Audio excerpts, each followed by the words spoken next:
globalization picked up again after the Cold War, and we began outsourcing a lot of our manufacturing, and especially our textile manufacturing.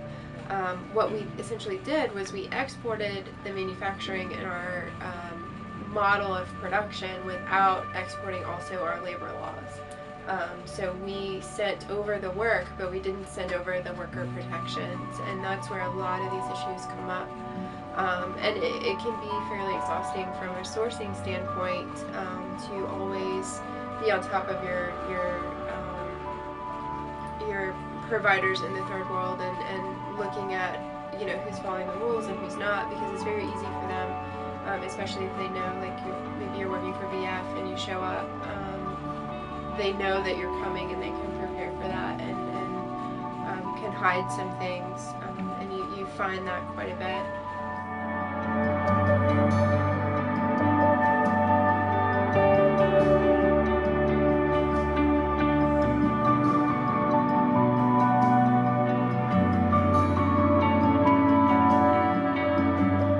The number of children are forced to leave the villages, or sometimes the labor recruiters go in search of cheap labor, and they look for those areas which are poverty-stricken areas, those areas which have floods and waterlogging, the areas which have drought, so drought-hit areas, natural disasters.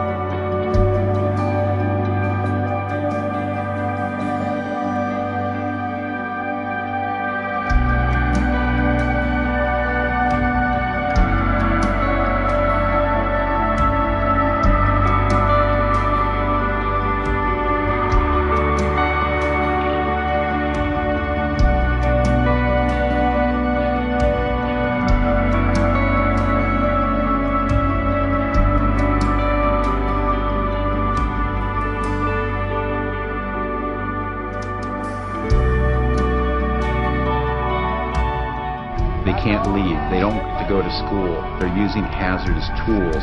They're exposed to chemicals. And they're not having a childhood, and you can see that in their eyes. They're vacant. These kids are prisoners.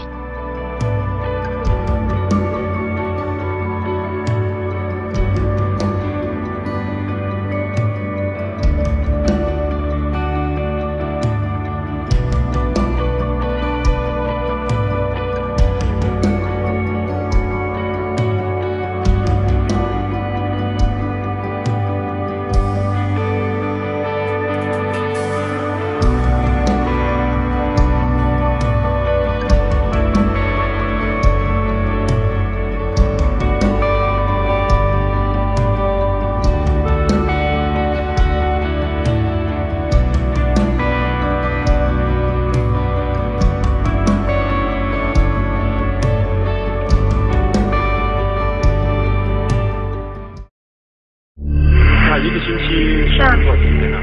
一个星期工作7天，早上是从6点半开始上班，上到晚上的12点以后，有的家通宵，有的家到2点、4点。去都是什么玩具呢？做的都是迪士尼的狗仔啊，还有公仔。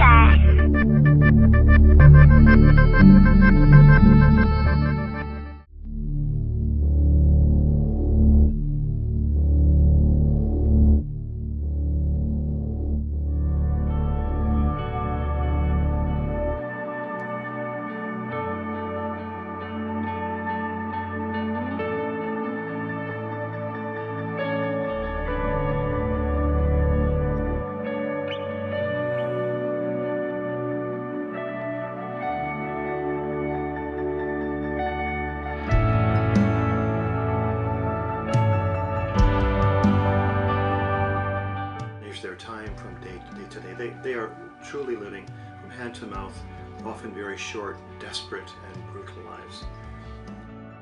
And the whole idea is that they're allowed in the door only if they have so much money in their hand.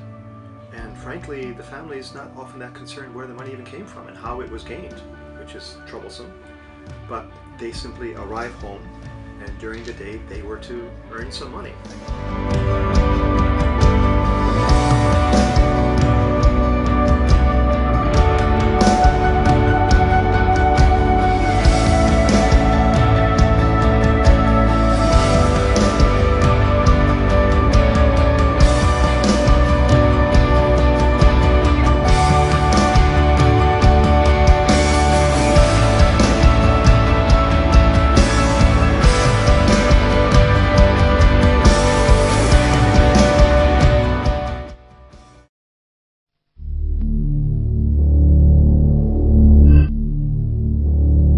Customer outrage is forcing one of the biggest companies in the world to crack down on labor violations at its overseas factories. Who makes our gadgets and under what conditions? Apple faces some tough questions. A series in the New York Times have told of serious and deadly safety violations, excessive overtime hours, and underage employees at Foxconn facility.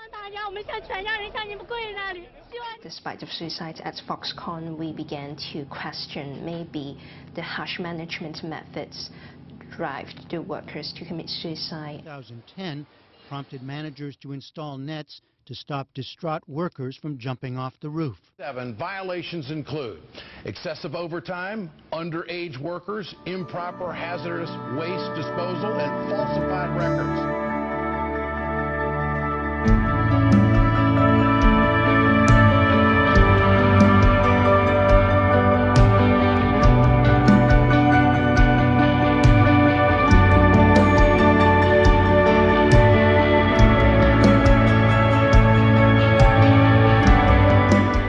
So much of our world is actually handmade, even though it looks so modern.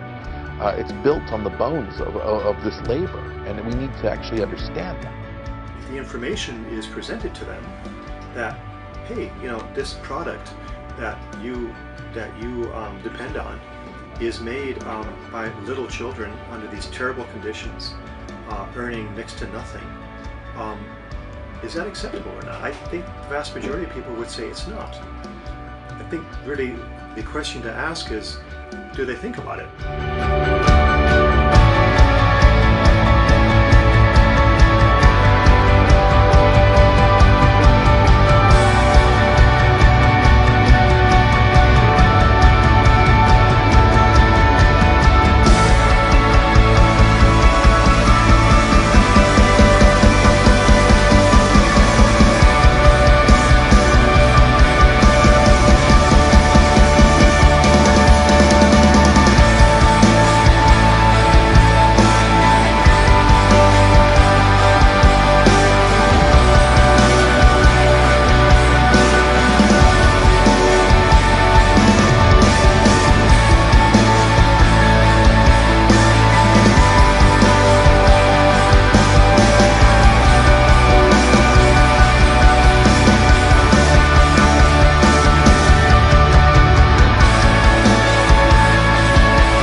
The responsibility really is for you. What do you do with it now? How can I affect change? By raising these issues respectfully, firmly, clearly. It's the power of that united front. That's how much of this change will take place, especially on the child labor front.